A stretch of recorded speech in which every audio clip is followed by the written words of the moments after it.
Ken Jeong, Hello. good morning, sir. How you doing? Fine, how you doing? Very good. Thank you for taking the time calling in today. Dr. Ken, Friday nights on ABC.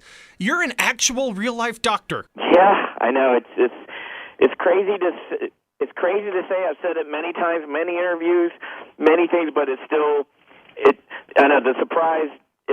Yes, I am.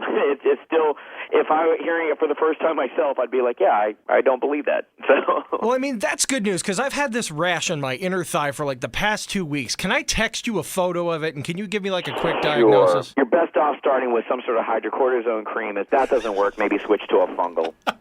I'm getting medical advice from Leslie Chow. This is fantastic. But why the switch back in the day?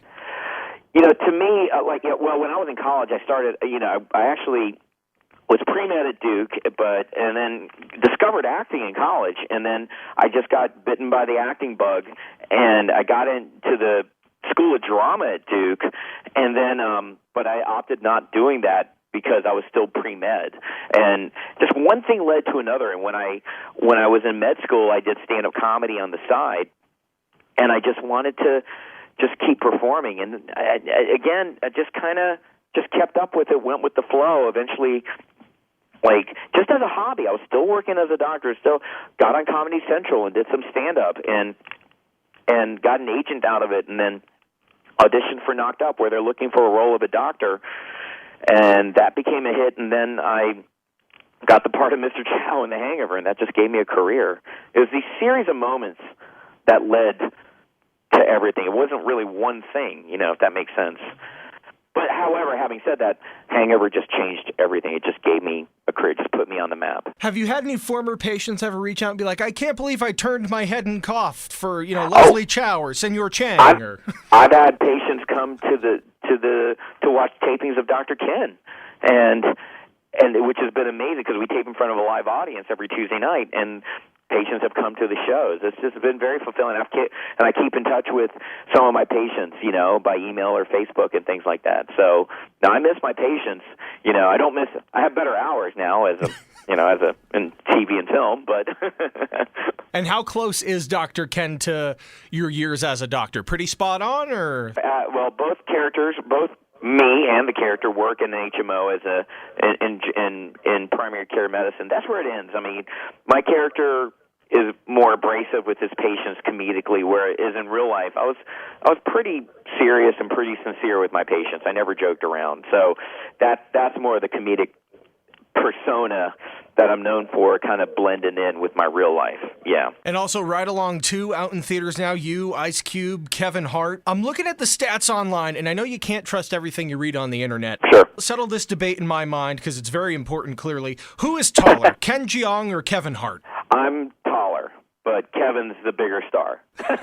So do you rub it in his face and hold it over his head like, hey, small fry, settle down? No, Kevin is a dear friend. We go back years ago from stand-up, over a decade-long friendship we had from stand-up. And this guy, I'm so happy for his success. And he and Ice Cube, they got me on the movie. They were like, we got to get Ken in on this.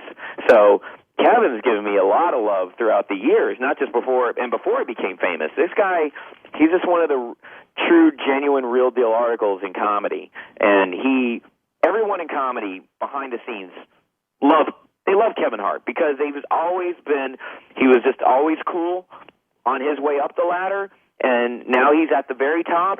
He just still remains cool, and working with him is just so easy and effortless. And it was Ice Cube who we became friends a couple of years ago, and he got me in the movie. He texted me and said, "You want to be in Ride Along 2?" It's as simple as that, In the world of Ice Cube, you want to be in the movie?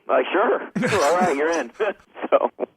And now, sitting and talking with friends, we always kind of play like a game when we're out drinking, if you could be one celebrity, who you want to be. And I have a friend, he's thrown your name out there from time to time just because he loves role models, Hangover, Community, Dr. Ken, and you look like you're always having fun.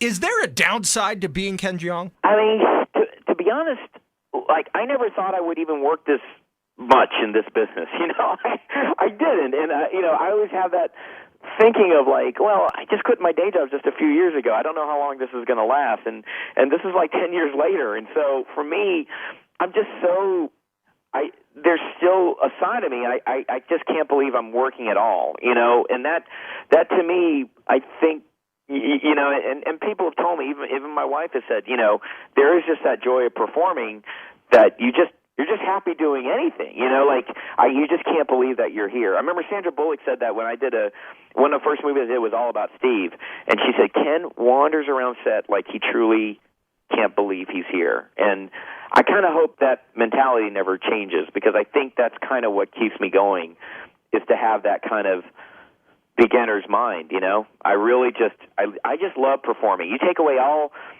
fame or fortune or any of this. You put me in the dinner theater, and I just would love performing. And I really, it's just something that makes me happy. And I don't even consider this promoting Dr. Ken. I'm having so much fun on the show, just rehearsing, much less performing the show, that I just want to share it with my friends, would love to watch this episode, because there's some amazing twists and developments, and involves Dave Foley. It's like some amazing stuff going on, especially this episode that's airing. There's a big change of events that will change the course of the show, which I can't wait to share with people. Well, and that's one thing, too, I've noticed on your Twitter feed, is that you are genuinely excited. You're not just saying, hey, the show airs this time, watch it. You're calling out your co-stars and giving props and, throwing plugs all the time. So I believe you. I don't feel like you're just sitting here paying me lip service. And that's, from my point of view as the interviewer, that's nice to hear. Yeah. I mean, I don't feel, honestly, I promote it because I want to promote it, because I just want to share it with people. I don't do it because it's my civic duty as the celebrity actor to promote. Because otherwise I would, why live like that? That's just, you want to do something you don't want to do. I'm doing the whole reason I quit a very lucrative medical job to do what I want to do. Yeah. And I don't want to. I want to have that excitement for the rest of my life professionally. I just always just want to, have fun, no matter what I do. It doesn't matter if it's just a one-line role, on something. I want to have the best time saying that one line, Absolutely. Well, again, Ken Jeong, Dr. Ken, tonight on ABC and every Friday night on ABC. And Ken, just thank you so much for taking the time, calling in today, and talking with us. No, thank you so much. I really, really appreciate this.